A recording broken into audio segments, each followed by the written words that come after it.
साम्यवादी चीन की विदेश नीति की इसी अगली श्रृंखला में हम इसका मूल्यांकन पर ध्यान आकर्षित करते हैं। 1970 के बाद क्रमशः चीनी साम्यवादी दल में धीरे धीरे परिवर्तन आने लगा। पहले जो मार्क्सवाद और लेनिनवाद की विचारधारा को ये फॉलो कर रहे थे, धीरे धीरे उसे समाप्त से करने लग गए। चीन ने बाजारोन्मुख आर्थिक सुधार लागू करने का निर्णय कर लिया। इसमें बहुराष्ट्रीय विदेशी निगमों और उनकी तकनीक को बड़े क्षेत्र में स्वीकार करना और बाजार उन्मुख अर्थव्यवस्था का विकास करना भी शामिल था। सैन्य बजट में कटौती करके आर्थिक आधार पर ध्यान केंद्रित करके चीन ने अपने स्रोतों को आर्थिक विकास पर केंद्रित किया। इससे आर्थिक विकास की रफ्तार तेज रही और 1978 के बाद अधिक से अधिक विद्यार्थी विज्ञान व तकनीक की शिक्षा के लिए पश्चिमी देशों में भेजे गए। अपने क्रांतिकारी जोश के परिवर्तन या विपरीत चीन ने अपने पड़ोसियों के साथ संबंध सुधारने की नीति अपनाई। भारत के साथ चीन का संवाद आरंभ हुआ तथा कश्मीर के प्रश्न पर भी चीन का विश्व के अन्य देशों की तरह यही कहना है कि दोनों देशों को सीधे बातचीत करनी चाहिए, अर्थात भारत पाक के संबंधों को लेकर वो संवाद आरंभ करने की सलाह देता रहा। कारगिल मुद्दे पर भी चीन का समर्थन जुटाने पाक प्रधानमंत्री नवाज शरीफ खाली हाथी लौटे। कहने का तात्पर्य यह है कि भारत पाक में कश्मीर मुद्दे को लेकर या कश्मीर के प्रश्न को लेकर जो चाइना का रुख रहा था वो दोनों के बीच में सुलह कराने का रहा। चीन और ताइवान के संबंधों में भी परिवर्तन आने लगा।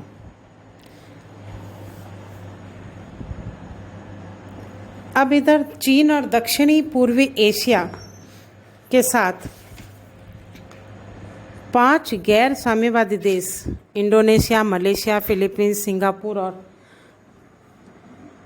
थाईलैंड चीन से भयभीत रहने लगे तथा उसका प्रभाव को बढ़ने से रोकना चाहते थे।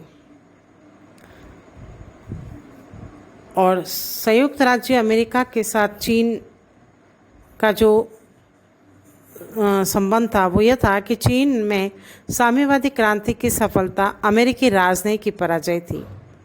चीन में साम्यवादी क्रांति के बाद अमेरिका ने चीन के बहिष्कार की नीति अपनाने लग गया।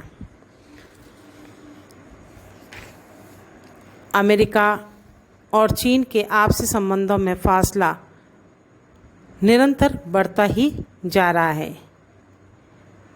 हालांकि अमेरिकी राष्ट्रपति जॉर्ज बुश के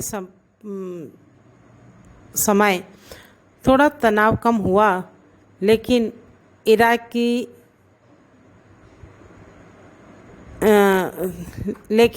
चीन ने इराक की सहायता की तो बुश प्रशासन ने कड़ी आपत्ति जाहिर की।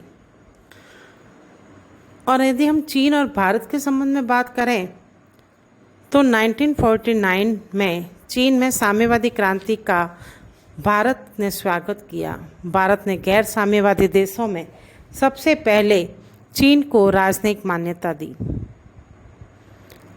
अमेरिका की नाराज़गी की कीमत पर भी भारत ने कोरिया युद्ध में चीन का समर्थन किया। संयुक्त राष्ट्र संघ में चीन को मान्यता दिलाने का भारत ने भरसक प्रयास किया। गोवा के प्रश्न पर चीन ने भारत का साथ दिया और भारत चीन संबंधों की दृष्टि में एक काल प्रमोद काल था। हिंदी चीनी भाई भाई के नारे गूंजे जा रहे थे। भारत चीन संबंधों में धीरे धीरे तनाव आया और वो था तिब्बत समस्या और सीमा विवाद। और 1962 में चीन ने भारत पर बड़े सुनियोजित ढंग से आक्रमण कर दिया। चीन भी भारत की ओर से खतरा महसूस नहीं करता। उन्होंने स्वीकार किया, धीरे धीरे इस बात को स्वीकार किया कि चीन पाकिस्तान के निकट सहयोगी एवं मित्र है, फिर भी आतंकवाद के विरुद्ध संघर्ष में पूरी तरह भारत का साथ दिया जा रहा है। इस प्रकार चीन की विदेश नीति सफलता, असफलता, सरलता, जटिलता, एकरूपता, प्रतिकूलता का विचित्र मिश्रण रहा है। चीनी नेताओं की चालें इतनी अस्पष्ट और अविश्वसनीय होती है कि उनके आधार पर कोई निश्चित निष्कर्ष नहीं निकाला जा सकता। कहते हैं कि चीन जब दोस्ती करता है तो कब उसको नज़रअंदाज कर दे अपने राष्ट्रीय हितों को मद्देनज़र रखते हुए, या अपने साम्यवाद को बचाने के लिए, या अपने चीनी स्थलों को बचाने के लिए वो पीठ में छुरा भी घोंप देता है।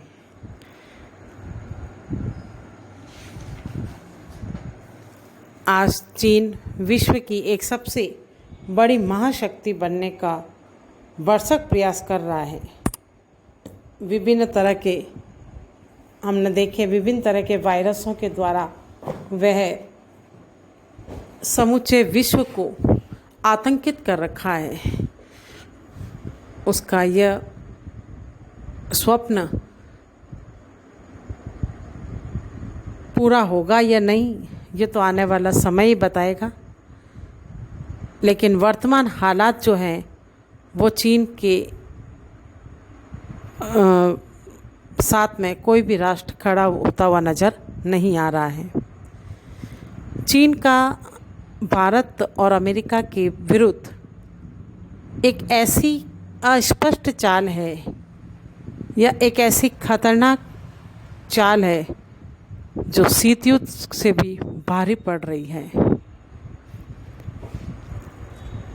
अब देखते हैं कि चीन का क्या हश्र होता है, ये आने वाला समय ही बता पाएगा।